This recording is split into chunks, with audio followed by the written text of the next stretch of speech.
लेकिन पाकिस्तान तहरीक इंसाफ के अंदर सब चलता है आजकल कि पार्टी की अपनी लड़ाइयां बहुत ज्यादा बढ़ गई हैं। यानी एक तो मिर्जा अफरीदी को टिकट दिया जा रहा है, इसके ऊपर पार्टी हराना। अच्छा, मेरी बहुत सारे लोगों से बात हुई, ये मैं आपको वो बात बताने लगा जो मेरी जाती तौर पे लोगों के साथ बात हुई है। जो लोग मिर्जा अफरीदी के घर गए उनमें से कई लोगों से मैंने बात की। मैंने कहा जी आप जब मिर्जा अफरीदी के घर गए तो आप क्या प्लान करके गए थे? तो मुझे जितने लोगों से मेरी बात हुई उन सबने मुझे ये कहा कि हमें पता ही नहीं था कि हम उनके घर जा रहे हैं। मैं कहा यार आप छोटे बच्चे हैं, आपको क्यों नहीं पता कि आप कहां जा रहे हैं? आप वहां से चल पड़े खैबर पख्तूनख्वा से काफिले लेकर के, जनाब हम जा रहे हैं अली अमीन गंडापुर के साथ। वो हमें कहां लेकर जा रहा है? कहते जी हमें ये पता था लाहौर जाना है। हमें व्हाट्सएप की लोकेशन भी शेयर की गई थी कि अगर कोई आगे पीछे हो जाए तो ये लोकेशन है जहां पे पहुंचना है, ये फार्म हाउस है। लेकिन हमें ये नहीं पता था कि ये फार्म हाउस मिर्जा अफरीदी का है, या हमें तो ये भी नहीं पता था कि मिर्जा अफरीदी का लाहौर में कोई फार्म हाउस भी है।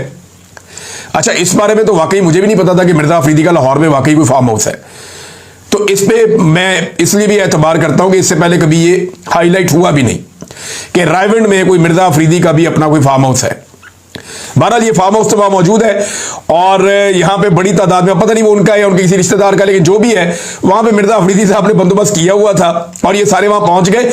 इनकी अक्सरियत ये जानती नहीं थी कि उन्हें मिर्जा अफरीदी के फार्म हाउस पर ले जाया जा रहा है, और ये उन सबका दावा है। यानी जितने लोगों ने मेरे साथ बात की उन्होंने कहा जी हम बाकियों की तरफ से भी आपको बता देते हैं कि चंद लोगों के अलावा ये लोगों को पता ही नहीं था कि हमें कहां लेकर जा रहे हैं। हम तो काफिले के अंदर चले गए, जहां पे हमें हमारे कायद अली अमीन गंडापुर साहब ले गए, हम उनके पीछे पीछे चले गए। इमरान खान साहब की फैमिली को भी इवन ये नहीं पता था कि मिर्जा अफरीदी के घर जा रहे हैं ये लोग सारे इकट्ठे होकर, नहीं पता था, उनकी फैमिली को भी नहीं पता था। बहरहाल ये वहां पहुंच गए और ये मैं उनकी फैमिली से कंफर्म करके आपको बता रहा हूं। मैंने डायरेक्ट तो बात नहीं की, लेकिन जिन लोगों ने बात की उन्होंने मुझे बताया कि जनाब उनको दो तीन चीजों का तो फैमिली को नहीं पता था। एक, वो बड़े हैरान हुए कि मिर्जा अफरीदी, और दूसरा वो बड़े हैरान हुए कि ये 90 दिन का मामला कहां से आ गया बीच में, ये 90 डेज का गेम कहां से खेल दिया गया। अब नॉर्मली वैसे ये साद रसूल साहब ने भी इस पर यही तबसरा किया और बहुत सारे लोग और भी कह रहे हैं कि अली अमीन गंडापुर साहब हमेशा तहरीक का मोमेंटम तोड़ देते हैं, जब वो कहीं ऊपर जाने लगती है उस वक्त तोड़ देते हैं।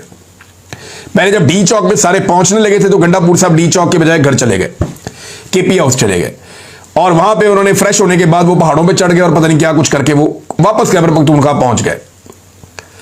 एक तो ये हुआ। दूसरी मरतबा कारकुनों को गोलियां लग रही थी, लोग शहीद हो रहे थे, गंडापुर साहब डी चौक आने के बजाय पिछले चौक से ही वापस मुड़ गए और लोगों को वहां निहत्था छोड़ के गोलियां खाते हुए, जख्मी होते हुए वो वहां से निकल गए। लोग लापता भी हुए, इन्होंने बताया, हमने तो नहीं बताया। इन्होंने कहा कि लोग लापता हुए, उनका अभी तक कुछ पता नहीं है। अभी जुनैद अकबर साहब भी कह रहे थे कि हमें बताया जाए, हमने तमाम आईजीज को लिखा अपने लापता अफराद के हवाले से, हमें इंफॉर्मेशन नहीं दी जा रही। तो गंडापुर साहब ये मोमेंटम तोड़ देते हैं इस मरतबा।